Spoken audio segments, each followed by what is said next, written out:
Good morning to today's episode of the St. Augustine Chronicles. Thank you for joining me. Today I'm excited to talk with former St. Augustine Police Department Chief Jennifer Michaux.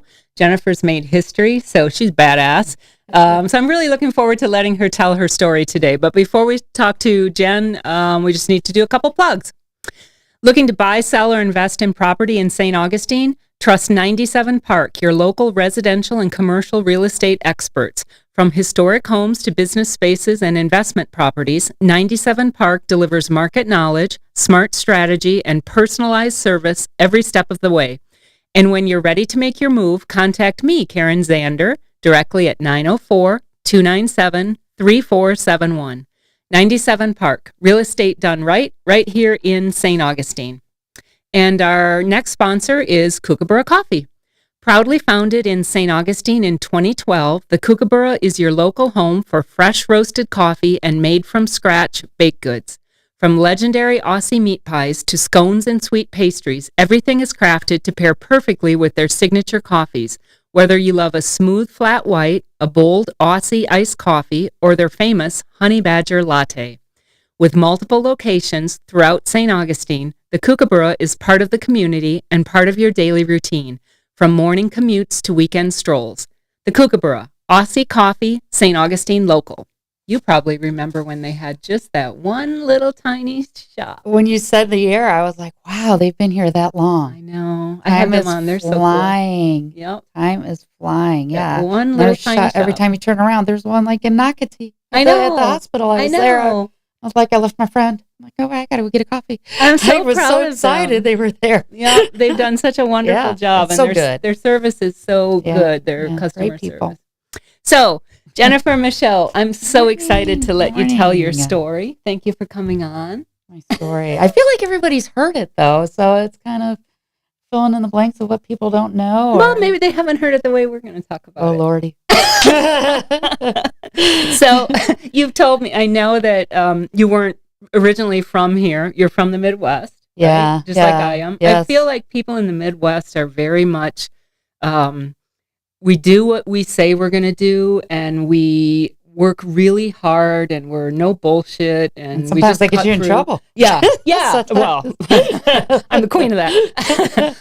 But the stereotype of Midwestern people as down to earth, that really is true. It is. We are very much down to earth, and if we say something, that you can count on that. If we say we're going to do something, we're going to do it. Right. And don't ask me my opinion because you're going to get it. Yeah. Anyway. And also women there are, like, I grew up in a really small farm community in Wisconsin, and women were out in the barn on the farm doing just as much work as the men. Right. Like, I came to the South, and this is no disrespect to anyone from the South, but it was really strange to me. I mowed my lawn. My husband was traveling all over for work, and so I mowed my lawn every week, and I had a woman who grew up in the South stop me one time, one of my neighbors, and she said, I really don't like it that you mow your lawn because I don't want my husband to know that I could mow the lawn. My neighbor still doesn't mow her lawn, and her husband points it out all the time that I'm out there.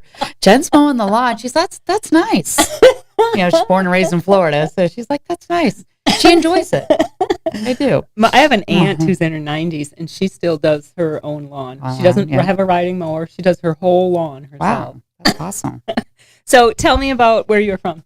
So I grew up right outside of Chicago. I was actually born in Chicago in Cicero. And then I have an older sister who grew up in the inner city. So my parents decided they were going to make a little change with that. And we were going to grow up in a suburb. But Cicero's got a little bit of a reputation. Yeah, Blues Brothers, you think of that. Yeah. So we moved out to suburbs, and I grew up in, it's called Hoffman Estates. It was next to the largest mall in the United States back then. Mm-hmm. So it was very cool. Went to work right away, working at the mall at 15, Mall culture, too. Yeah. That was the place to be. It was the place to be. You got seen, know. So, I grew up there and went to college. Swam in high school competitively. Oh, I swam, too. Yeah, and I played water polo. What stroke did you swim? I did freestyle. I did the 500 freestyle. I was a long-distance swimmer. I did backstroke. Backstrokers are always tall. So. Yeah. I should have been able to swim fly, but I cannot swim fly. Yeah, never liked it. Never liked it. I can drown swimming fly. Or the IM now, doing all four of them at once. No, I can't do it either. No. I would always get confused of what order it would go in. I'd have to think about it when they would make me do it. I was like, okay, what order is this again? I swam. I was on relay teams too, medley and then free relay. And one race, I said to my teammates on the relay team, I think I can swim backstroke just as fast as I can swim freestyle. And they're like, no. And I said, I think I can. And I knew the rules for free relay allowed me to swim you can swim any stroke because it's freestyle. Yeah. And I said, I'm going to swim backstroke on this. And I was the lead off. And they said, no, you cannot do that. I said, no, I think I can. I think I can swim backstroke just as fast as I can swim free. And so I did. I flipped over after I dove in and I swam backstroke for that leg. And so it was a big controversy. Like, do we need to disqualify the team? And then finally they realized, no, she can swim any stroke she wants. And I did keep up. Yeah, and that's before the turn changed. You actually had to touch the wall. Now you can do a flip turn type thing. Yeah. It's swam, and then water polo is my kind of thing. I've tried out for the U.S. national team. Did you really?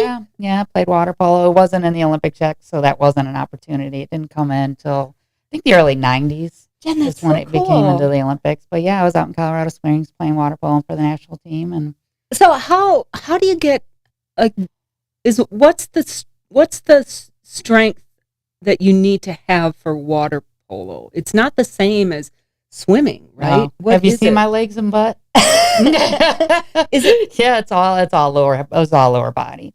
For like our workouts, we would have to hold a plastic chair over our head and just tread water and not let the legs touch the water to build up your strength.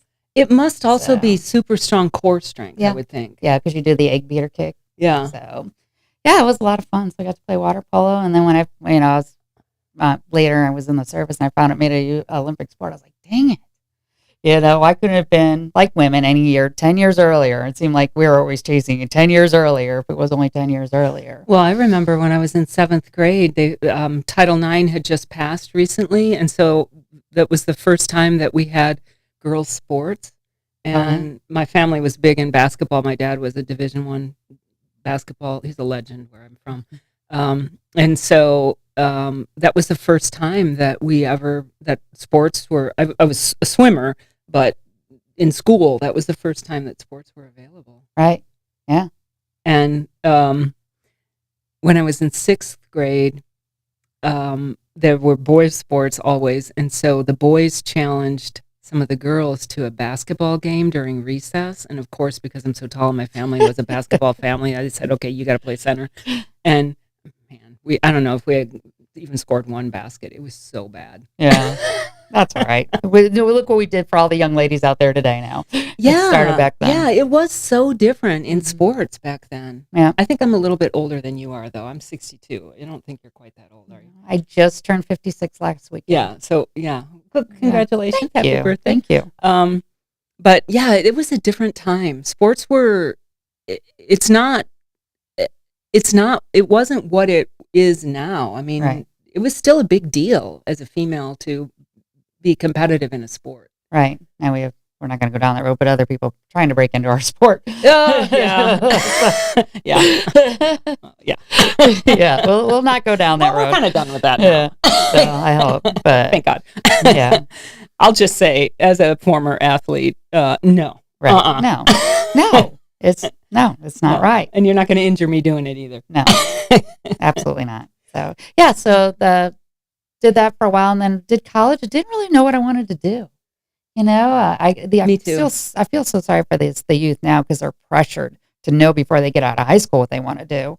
So much pressure on them now. Yeah, you have to declare a major right away. We didn't have to declare right away. Our first 2 years of college was, knowing how to get to the parties and getting all the basics out of the way, making friends. Yeah, and that's what it should be. It was the fun time. And then junior and senior year, okay, it's time to get declare. Serious. Yeah. And now, I mean, they want you to know in high school, they're pressuring them to go to these, get your college classes out of the way while you're in high school and all this. So it's sad. Yeah, we're not mentally ready. So I did college for just about a year and a half, and it was kind of funny because I came home in the middle of the week, and my dad's like, "What are you doing?" I said, "I quit school." Yeah, and then it was, "I don't know what free ride you think you are, young lady." And so they went back and forth, and for a few minutes, and I said I joined the Navy. And then it was. Did you come from a military family? No, nobody in So my that's family. that's unusual. Yeah, I just didn't know what I wanted to do, and But Navy, water. well, it didn't start that way because all recruiting stations are the same. They have all four. I don't know entities. anything. Actually. Okay, when you go into a recruiting station, they're all in there. You got the Navy, the Army, the Air Force, the Marines, and sometimes they allow the Coast Guard to come inside. But they're all made up the same way. And I actually went into the Marine Corps office because they have the best uniforms. So and they're also the toughest. So you're competitive. I went to the Marine Corps office, and that guy was only offering me like office jobs. We can do this, we can do that, and I was like, this doesn't sound like me either. Like, let me back up. When I was in school, I was like, okay, maybe I'll go into the dental field. I like teeth. I like to have good teeth. And then when you're in those classes, you learn that people don't take care of their teeth. I was like, oh, I don't know if I want to do this. So then I kind of went I was like, okay, sports medicine. Let's go that way. Athletic, trainers, stuff like that.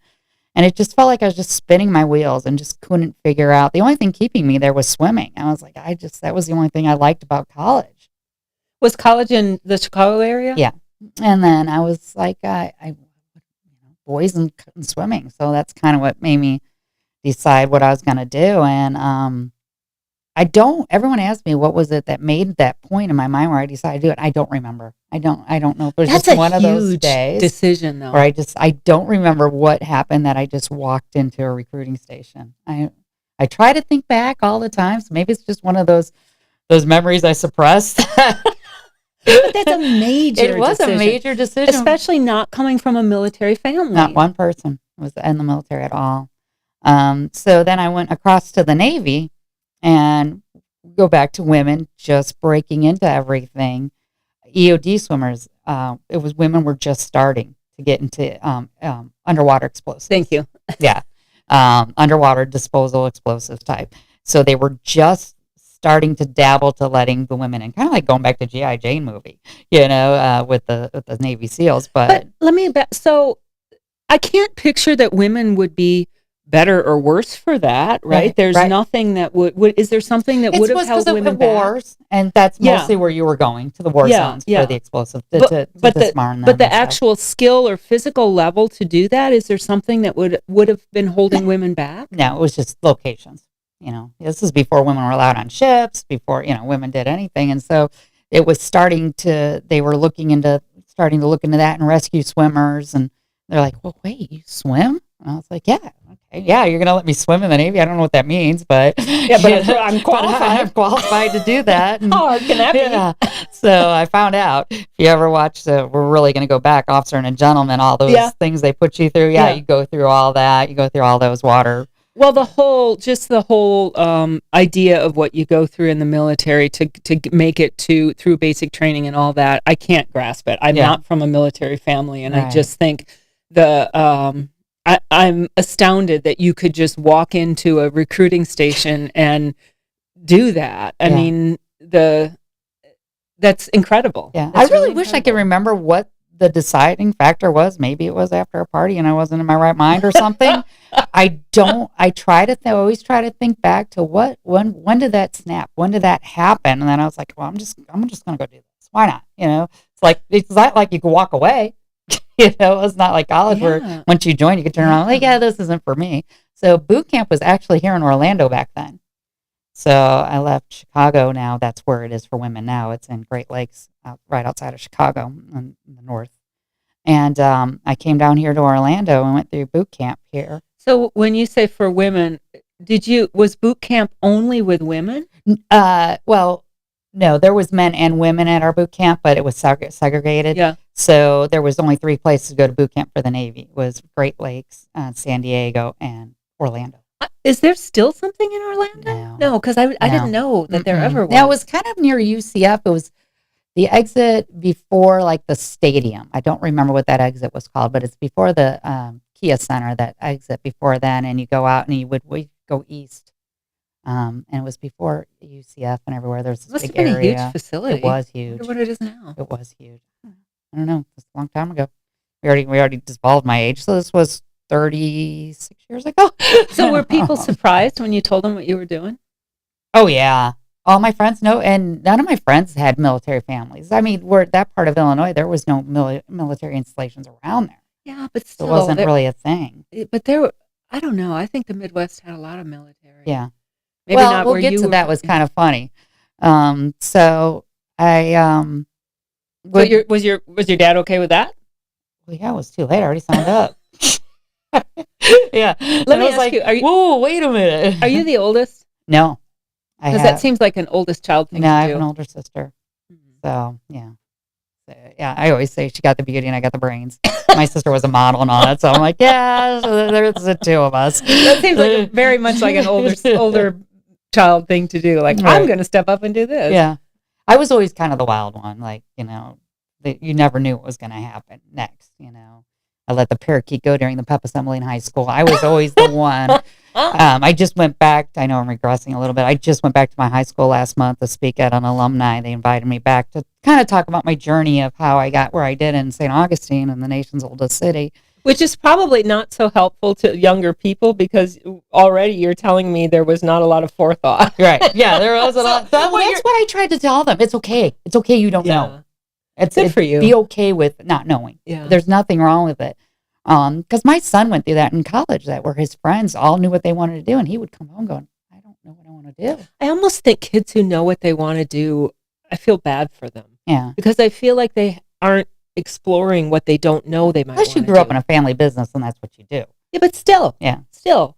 If I feel kind of bad that kids, like you said, I don't like that they have to declare so early and they have to have this path so young. You can't explore. But I feel like kids who say, no, I want to do this. I just wonder if they later in life are going to go, I never really thought about something else. Yeah. So, well, back to the recruiting. So get through boot camp. Everything's fine. Go off to A school. Okay, but get through boot camp. That doesn't seem like it's going to be so easy.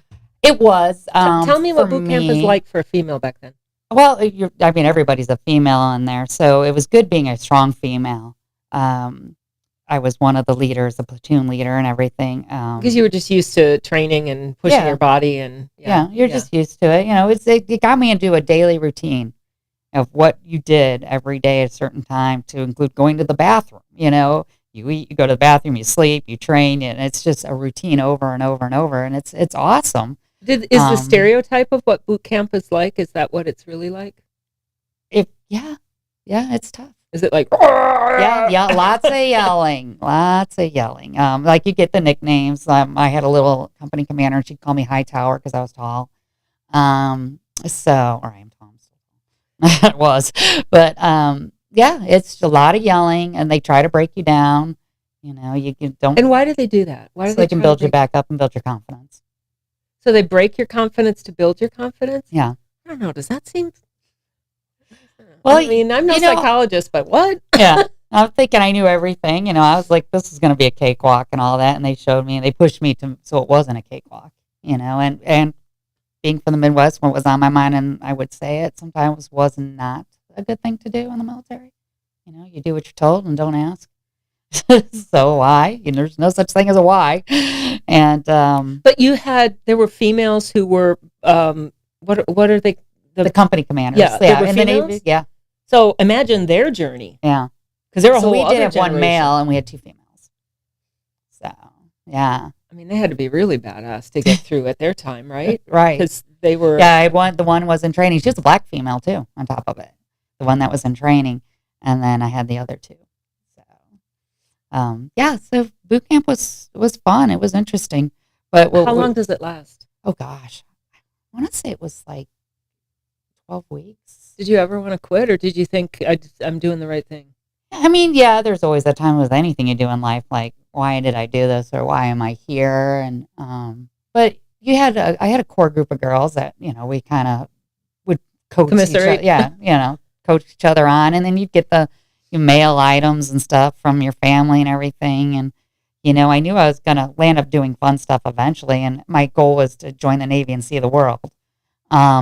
So I knew that was kind of the easy part, the boot camp part was.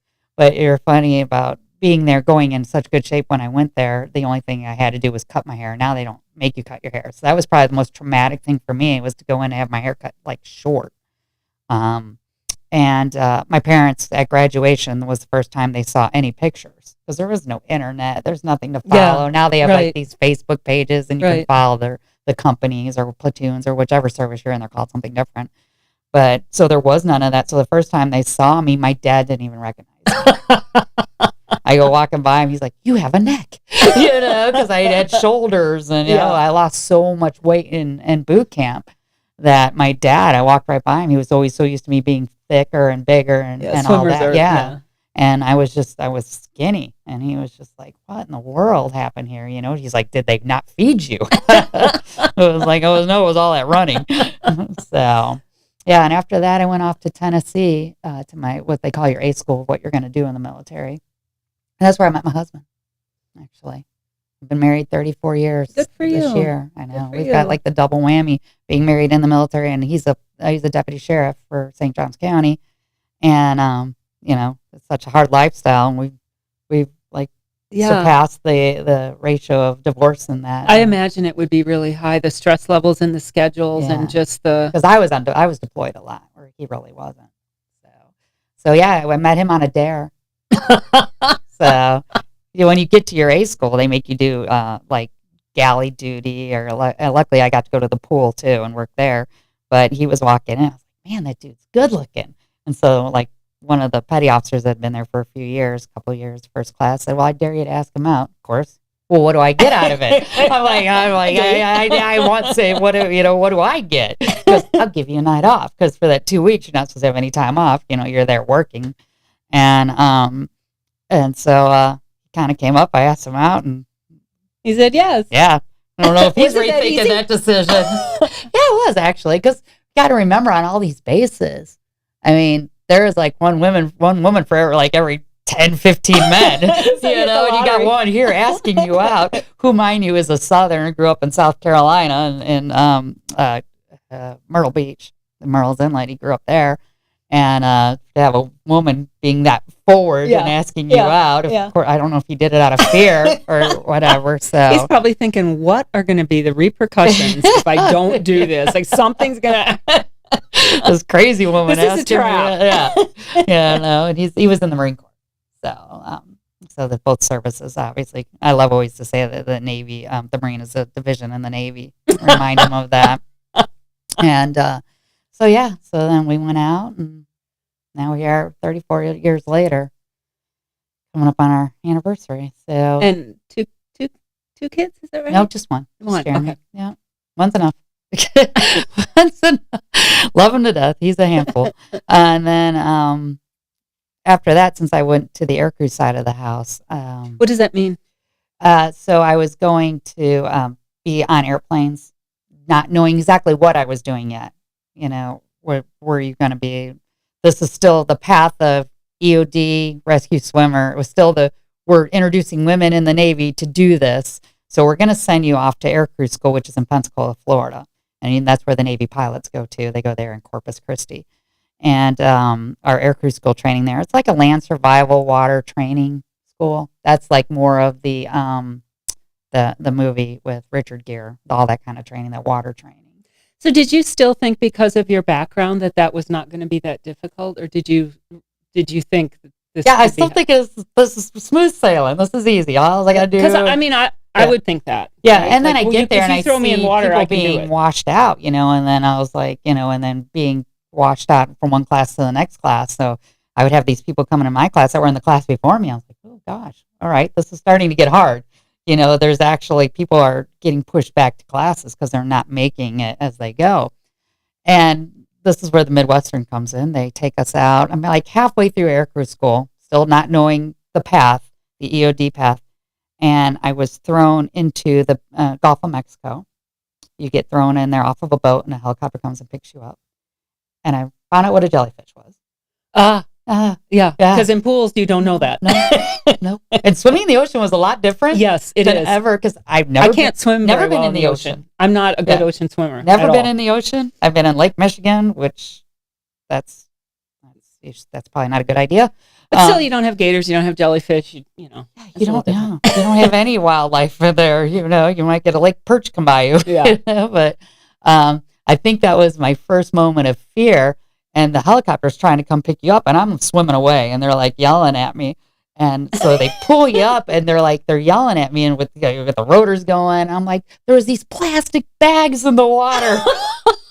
I'm trying to explain. I'm like in fear at this point. I'm like, what in the world? And they just laugh at you, put a sucker in your mouth, they spin you around, they drop you back down. Now the boat comes by, and you got to grab onto them and get in the boat.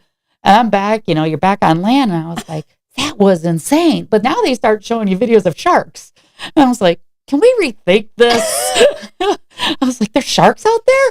Not thinking, to me, sharks are, they're in the middle of the ocean, not in those areas, So I was kind of rethinking that. I'm like, I don't know if I want to go this path. Can you change though? Yeah. At that point, that's still like a path of where you want to go. And so you have control. You still have a little bit of control, especially those were new programs they were introducing. And they were going to see if women would even be introduced to it. Okay, but just knowing your background and knowing you, I would also think that you'd be thinking, I'm not going to be the one that doesn't do this. Yeah. Like you had such a competitive streak. Yeah, but I didn't really know it was a big deal then. I didn't realize that was the beginning stages. I didn't realize that till like a year later. That once I got through aircrew school and I was a loadmaster, I think that's when it kind of all came together that I was making new strides for women in the Navy. At that point, there was, I don't know, only a handful of female loadmasters. And what's a loadmaster? What's that So mean? they do the weight and the balance of the airplane to make sure it can take off and land safely. So everything was done. You got to be good at math. Everything was done by hand, by calculation. A lot of times I tell people, if you ever watch old movies and you see the plane open in the back and the person tethered to it and pushing stuff out, that's kind of the loadmaster and his crew. That's what they're responsible for, getting cargo around, to the troops. But that's different than using your swim background for something. Right, but you have to go through aircrew school to even be a loadmaster, to be on a flight crew. You have to go through aircrew school. So when you're in the military, maybe, I don't know if it's different now, but when you were in the military, do you have to, is it like choosing a major? Do you have to choose a path? Because how do you really know what any of it is? Well, they tell you take what's called an ASVAB. It's kind of an aptitude test of what you're good at. And then they're like, here's your options. And do they explain them to you? Recruiters? Recruiters, they're there for themselves. They're like car salesmen. They got to get you in. They got to get their numbers. So they may withhold some information sometimes, I think. Later when I saw my recruiter, I'm like, hey, I saw him. Like we crossed paths in the Navy. Is it throughout the process that you have some agency over what you do, or is it? No, usually not. Usually decide right away where you're going to go. But once you get through aircrew school, it kind of opens up options of different things that are available to you because you got to find out what aircraft you're going to be on. You can be on helicopters, you can be on cargo planes. And then women still weren't allowed in the military or on deployment on ships at that point yet. So, there was still opportunities coming open, but they weren't there quite yet at that point. So you were a loadmaster. Yeah, I remember my first time. I think when it hit me, we were support teams for the even SEAL teams.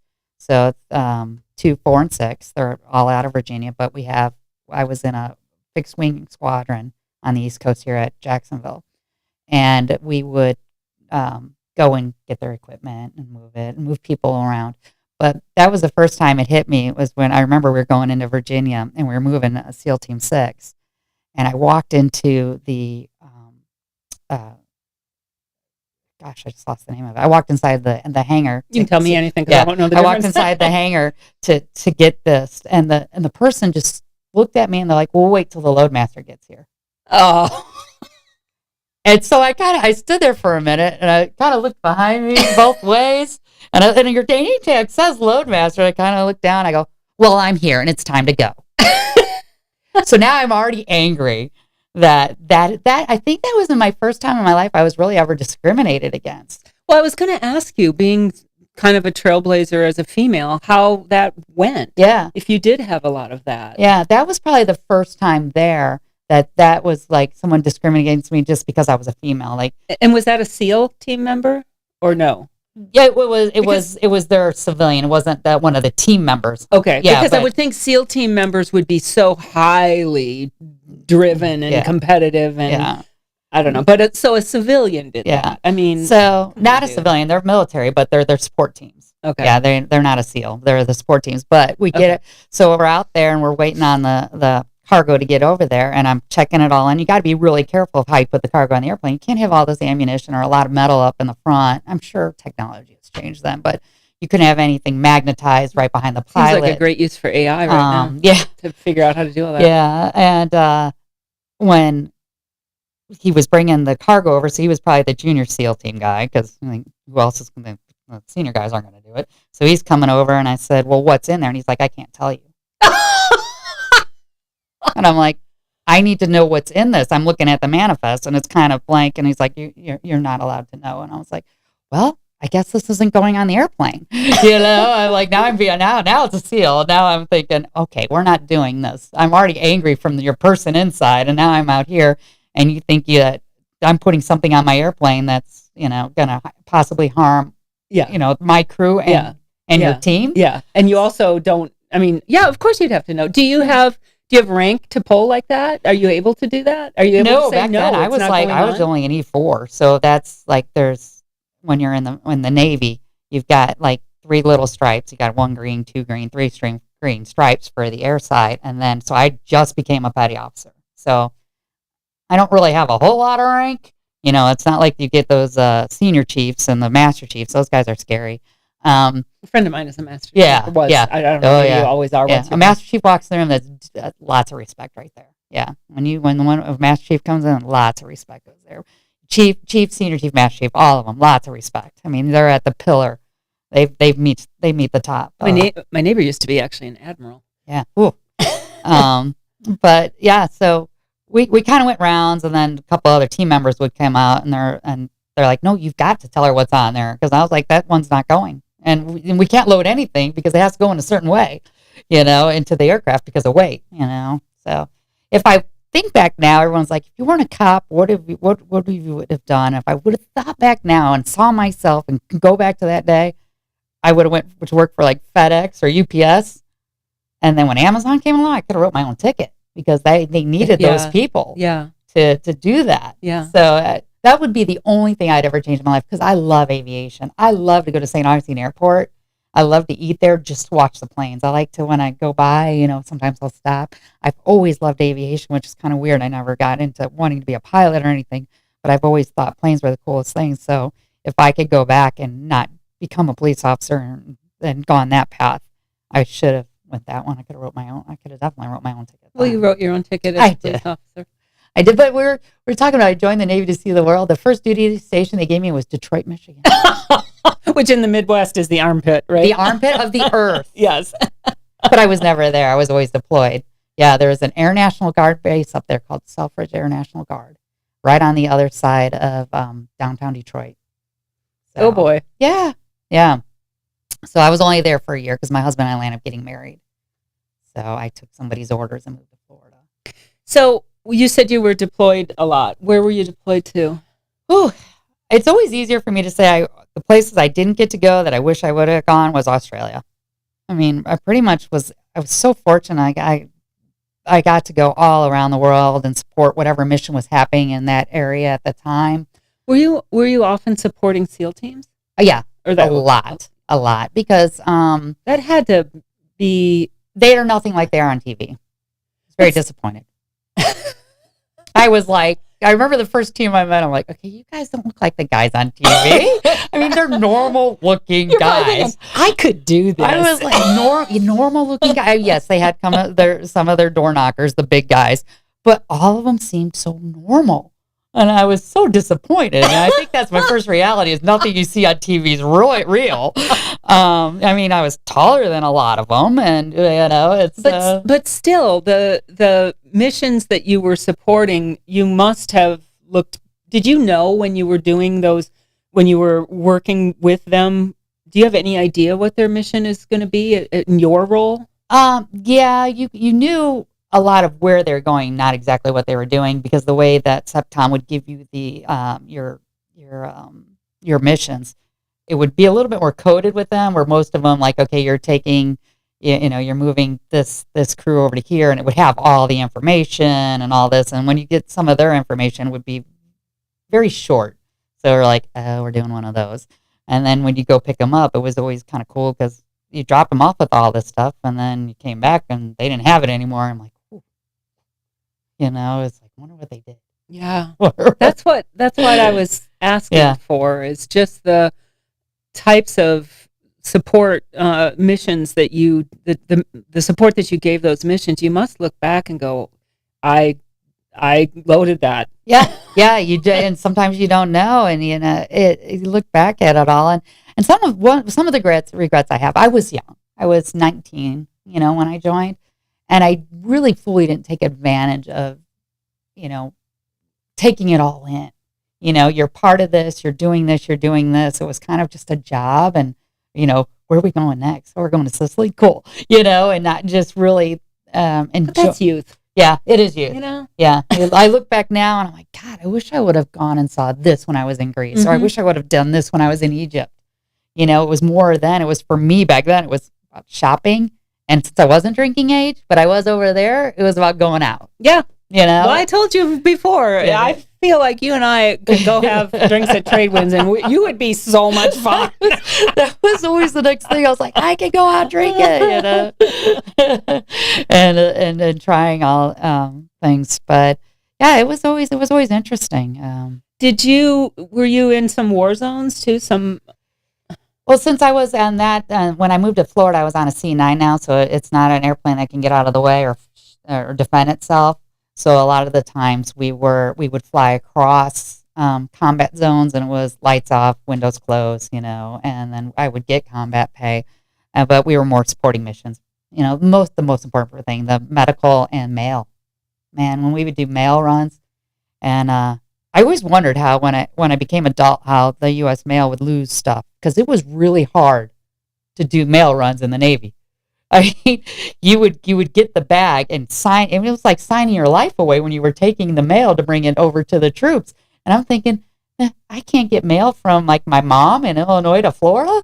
I was like, it was really hard to get mail from one place to the other when I was in there. I mean, these bags were all metal tied, and it was fun at the same time, because you would bring in, when the squadrons would be coming to get the mail, they would be so excited. Yeah. When you would land in these countries and you're calling off the squadrons and they're coming up to get their mail. Yeah. And they're just excited because it's a lifeline. Yeah, it's taken us a week to get it to them, for one. They knew mail would come, but they just never know when we would show up with it.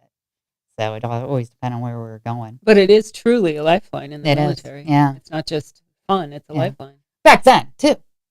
No cell phones. Yeah, no email, nothing. That's the only way. And I mean, to call home, you remember, you had to have like a prepaid cell phone card or something, and it cost a lot of money. Yeah. I remember my husband would call me when he would be at work at night. He worked on F-18s at Cecil, and if I would be overseas, he would call me, and I would go to the squadrons because it would be cheaper to use the military phones to call from base to base. And that was like my only contact with them, Yeah. And so how often were you actually together? Right? So my retirement scares me. Well, I get that, because my husband used to travel all the time for work, and he was in a global position. And now, when he left, I was like, "Oh boy!" Yeah, I just recently, this is challenging. Before I retired recently, this was the most time we had together, because he was on the patrol. I totally get that. He's on the Marine unit with the sheriff's office, and he works every other weekend. So I have every other weekend to myself. And so that was the most we've ever been together until recently. But yeah, I would deploy. My deployments were usually 2 weeks at a time. I didn't go on long deployments. We would take the plane and run around the world and do a few things and come back. It was that type of thing. Or you're at NAS Jax and the air show's coming. Okay, you need to take the planes and leave. So we would go to Key West, or we'd go to like New Orleans. We would have to stay local in case there was any missions that came up. But I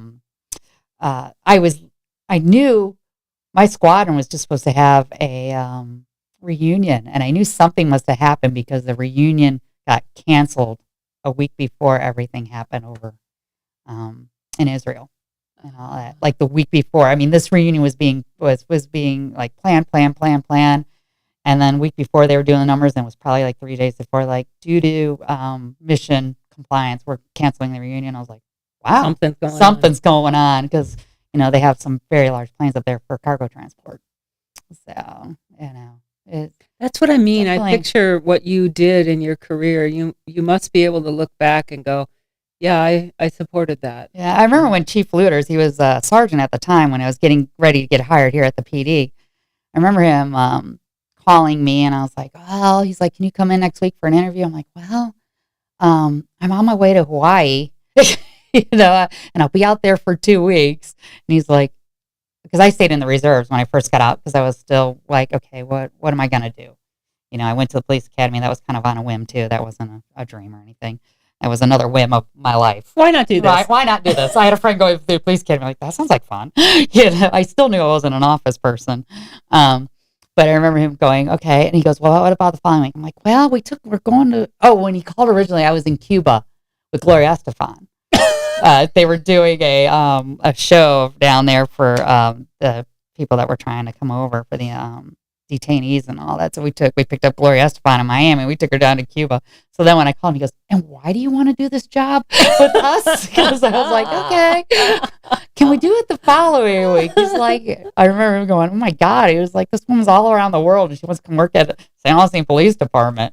Well, let's talk about that because we're going to run out of time. I have so much I want to talk about with you. I feel like I could do 3 or 4 episodes with you. So how did you transition then into the SAPD? Well, this is 1995, and it was very competitive back then to get a job in law enforcement anywhere. So I was applying everywhere local. My husband was still in the Marine Corps, so I was applying all over the place.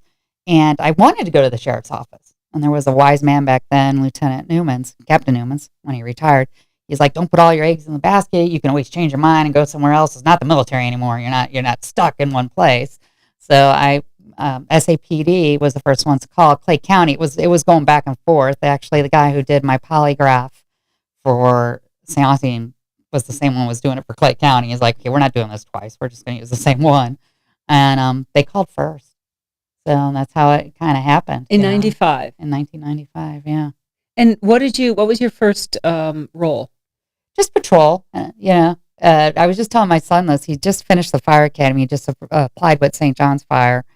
I said, you'll never forget your first call. And we were just talking about this before I went on vacation last week. He's like, what was yours? I said, they said my number. I just remember, I'm just pulling out of the police department. Now, back then, there was a stop sign in front of the police department. I mean, you could go anywhere, and there was, and where the light is now. Yeah. I couldn't imagine trying to get out of anywhere with a stop sign.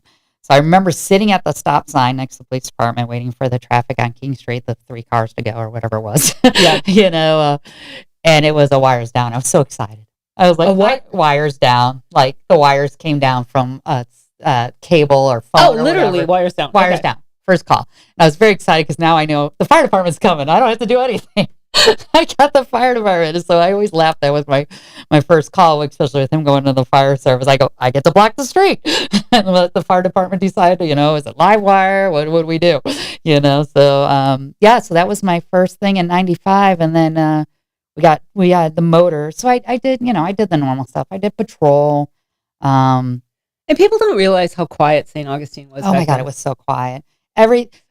St. John's County was so quiet. Yeah, that's true. A lot of dirt roads with no lights. I can remember the only thing open was the 511 on Anastasia. Yep. Was the only thing open, and the sheriff's office would call and ask us what kind of Slurpees they had. Because they would want Slurpees here at the comm center, so the girls would want, mostly girls, because there are mostly girls in that comm center, because it's a really hard job for the communications operators. But they would call our dispatchers, and they'd be like, hey, because there's no phones, they can't, they don't want to ask on the radio. So the comm center would want you to call them, and you would pull up to a payphone and give them the last 4 numbers, because they knew it was 824. So they would call you, and they're like, hey, they want to know what kind of Slurpees there are over there. So you would go call them back, tell them what kind they were, and then you would deliver Slurpees to them. I mean, and everything closed during the week by like 10. Yeah, and then on the weekends, the bars back then, they closed at midnight. Yeah, in September, there was nobody here. October, there was nobody here. So, yeah, we were so bored just chasing each other around, just finding something to do. The troopers would even come off the interstate because they would be bored. Like come on to US 1, like, what are you guys doing? We're like, nothing. What are you? So what a change from the time you came into SAPD until you were, I remember you as being assistant chief, right? Or no, I was commander.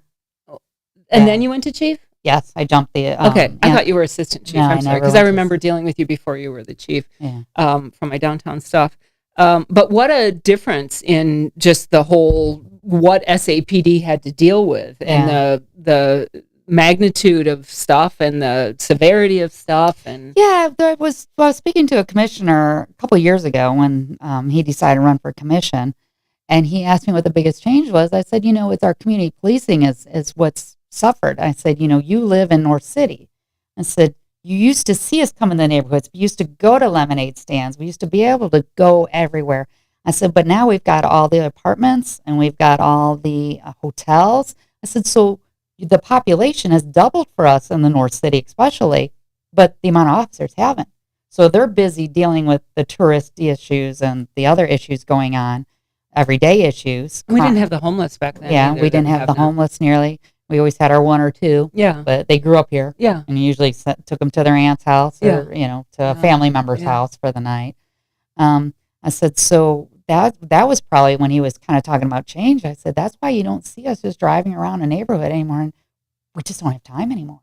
It's just the way that the society has changed and the population. They're keeping us busy now. What are some of the dumb crime stories that you have?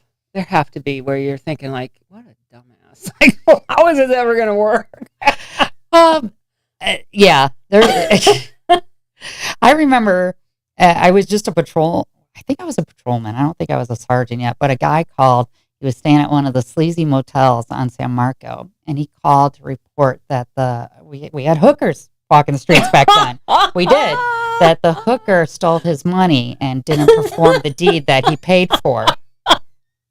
So you're standing there looking at him like, so you're reporting a crime that you've committed. Prostitution, you're complaining. I go, we could go find her and charge her, but we're going to charge you too.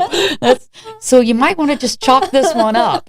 It's just sometimes, because most of ours are alcohol related, especially with being a tourist community. You just, whenever there's some Halloween and stuff, you're like, when did that seem like that was a good idea that I was going to climb into the fort and now I can't get out?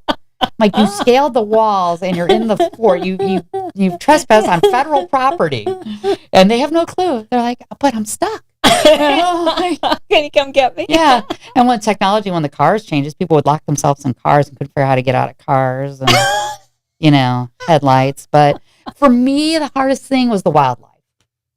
The wildlife calls. I had a pelican. One of my favorite stories was with, lost his name, city manager. John? Yeah, before John. Bill Harris, yes, thank you. A pelican got stuck on top of the Bridge of Lions. His feet were in the grates. And so traffic stopped. And it's raining. Now, remember back then, we didn't have the walls. Yeah. I could drive up halfway on there and be able to get up there. And I got out, and this pelican, he's stuck there, and his wings are going. So, I'm like, okay, I can go. Oh, yeah. If your cable's out, we get a call. I can go nudge it. What can happen? I can go nudge it out of there where it is. I'm in my raincoat. It's raining sideways, and that bird, it was like smack. I was like, oh, and Bill Harris was sitting there in his Bronco. And he rolls down the window and yells at me. He's like the first car I walk over there, and he's handing me a towel. And I'm looking at him. I'm like, what do you want me to do with that? And he goes, throw the towel over its head, grab its beak, wrap it up or something. Yep. And I go, and then what? He goes, put it in your car. I'm like, you want me to put a bird in my car that goes like this? Yeah. I looked at him, and I remember looking at him going, I am from Chicago. I go, that bird tried to eat me. I said, the biggest, and I used the F-bomb word, I've ever seen is a pigeon. And he goes, it's going in your car, Bill. He goes, well, you want me to help you? And I opened his door for him. And I remember getting out. He had his tie on.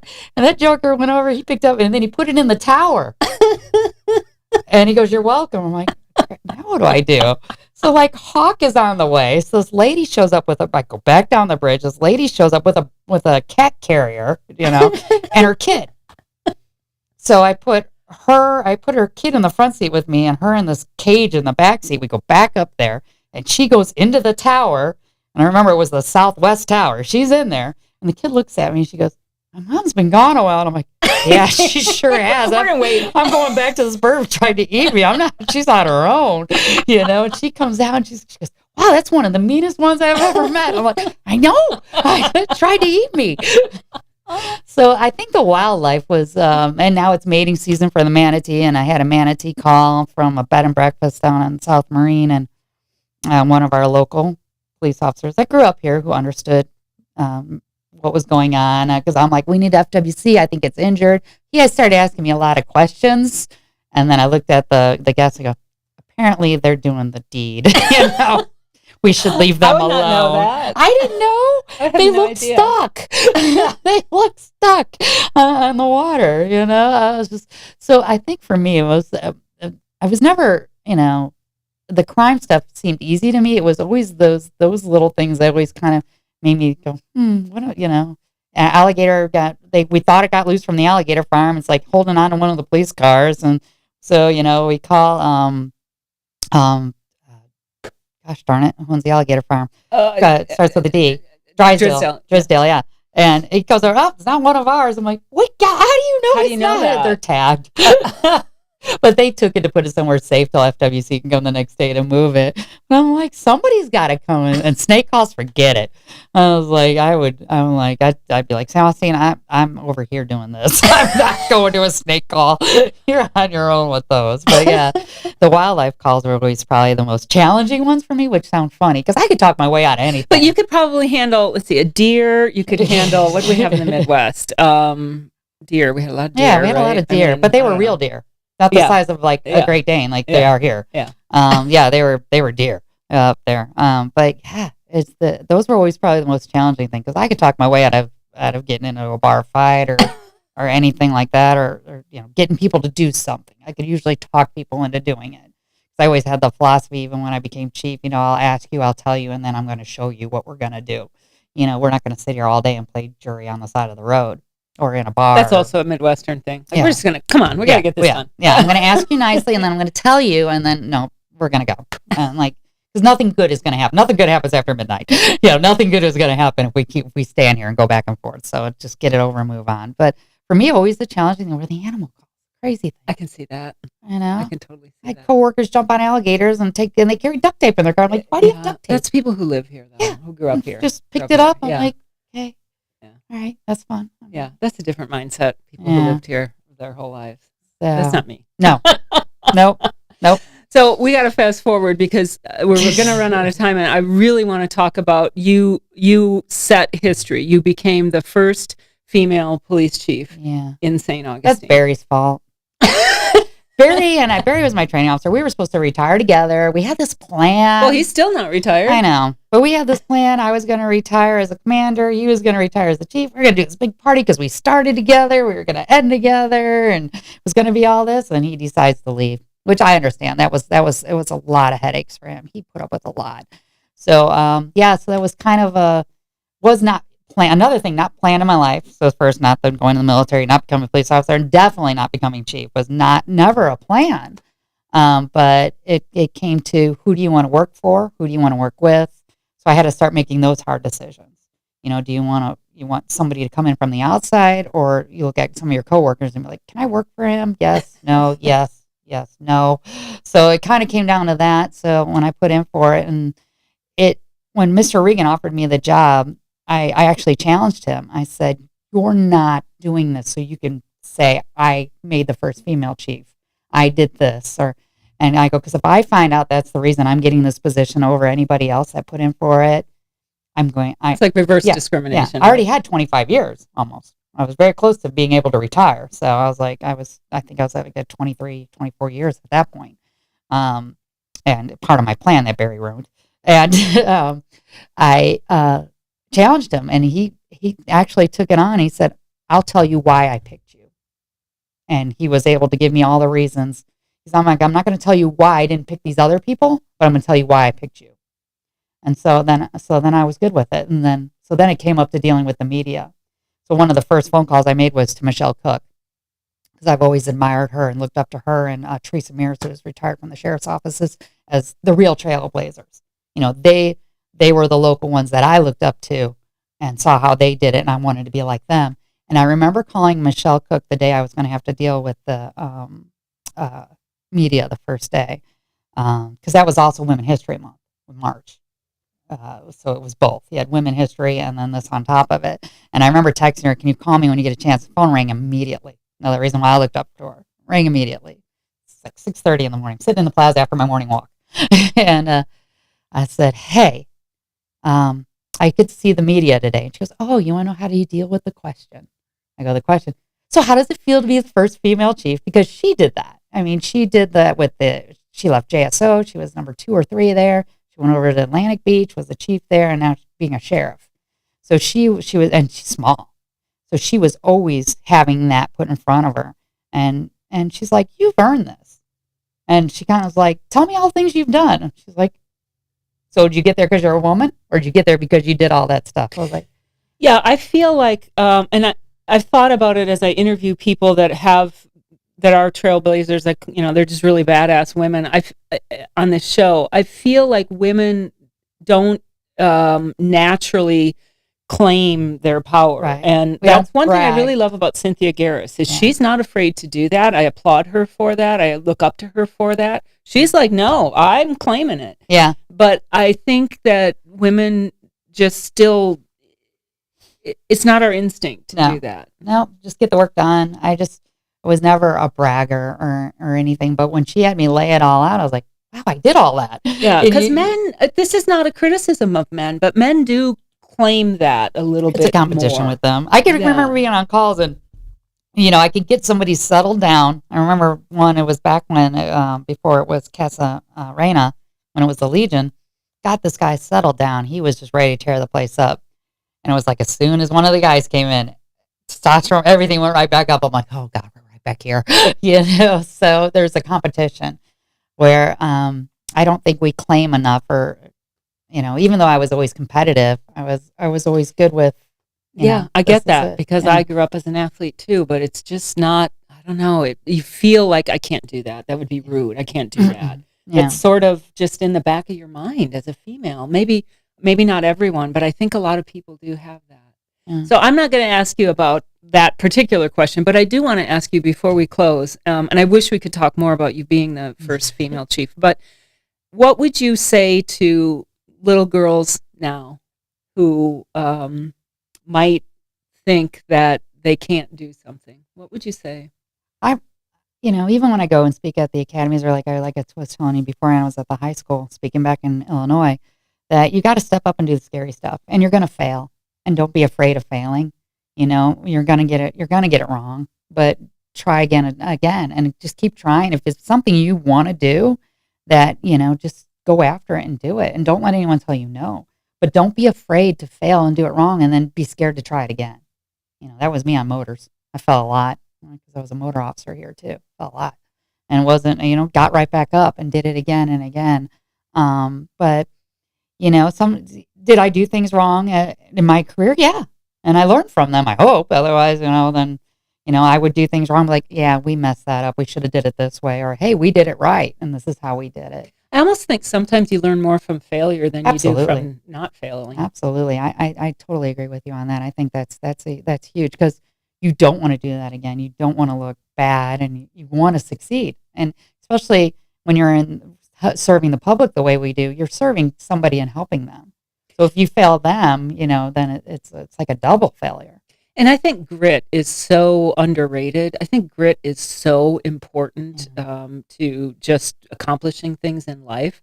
It's not about who's the smartest. It's not about who's the most popular. It's about that freaking grit. You got to surround yourself with those people. Yeah. I find you figure out who's good at who you surround yourself with is so important. I'm like, you're good at this, you're good at that. Like, I wasn't really good at white papers. I'd rather get up, speak, unscripted, and do stuff like that. But you want me to do a research paper? I had people that were good at that, and I knew they were good at that. So, and they didn't like doing the public speaking or something like that. So you find those people and be like, you know what?